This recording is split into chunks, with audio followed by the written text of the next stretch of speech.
कल देश में पहले चरण का मतदान संपन्न हुआ है और जो जानकारियां मिल रही है उसे विश्वास पक्का हो रहा है कि पहले चरण में एनडीए के पक्ष में एक तरफा मतदान हुआ है। ये जो बीजेपी के लोग बोल रहे हैं कि इतनी सीटें आएंगी उतनी सीटें आएंगी, मैं सीधा बता देता हूं आपको, इनको 150 से ज्यादा नहीं मिलने वाली है।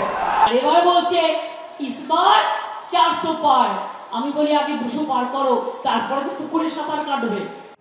7 দফার মধ্যে সবে প্রথম দফার ভোট শেষ হয়েছে শুক্রবার, কিন্তু ইতিমধ্যেই প্রথম দফায় কে এগিয়ে রইল আর কে পিছিয়ে পড়ল তা নিয়ে শুরু হয়েছে জোর চর্চা, বাড়তে শুরু করেছে রাজনৈতিক উত্তাপ। শুক্রবার দ্বিতীয় দফার ভোট গ্রহণ, তার আগে শাসক বিরোধীর আক্রমণ প্রতি আক্রমণে ক্রমশ তপ্ত হচ্ছে রাজনীতি।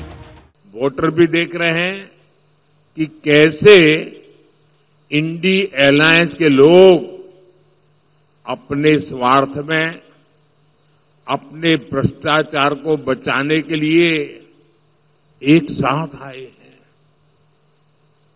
और इसलिए खबरें यही है कि पहले चरण में वोटर्स ने इंडी अलायंस को पूरी तरह नकार दिया है।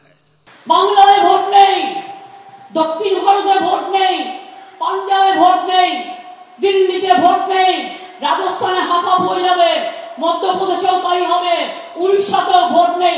ভোটটা আসবে কোথা থেকে? মগের মুল্লুক থেকে। এখান থেকে যত বেশি এমপি সিট আমরা নিয়ে যাব তত বেশি দিল্লির গভর্নমেন্ট আমরা চালাবো ভালো করে।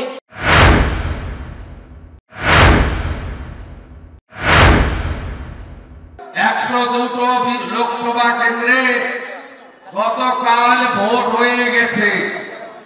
আমি আপনাদের কাছে বলতে চাই 400 লক্ষে গতকালই ভারতীয় জনতা পার্টি তার নির্বাচনের যে বিজয় রথ নরেন্দ্র মোদীজির নেতৃত্বে সেই বিজয় রথের চাকা গড়াতে শুরু করেছে। 2 नंबर बटन इतनी तेज और इतना जोर दबाना है कि झटका जाके सीधा दिल्ली में लगे।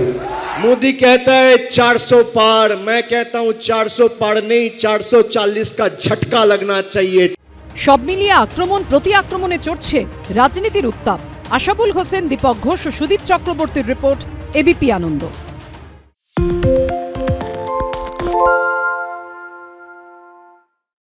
সত্য অন্তহীন, সত্যের খোঁজও তাই, সত্য সন্ধানে তাই আমরা অক্লান্ত অকুতভয়। এবিপি আনন্দ নতুন ভাবনার প্রতীক, যা মনে মুক্ত, তথ্যে যুক্ত এবং যাবতীয় সীমানার বাঁধন থেকে মুক্ত।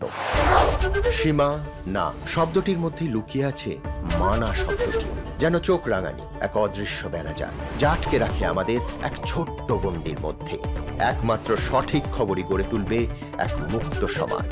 সেই জগৎ গড়ার লক্ষ্যে কোনো সীমানার ঠুকুটি আমরা মানব না। এবিপি আনন্দ এগিয়ে থাকে, এগিয়ে রাখে।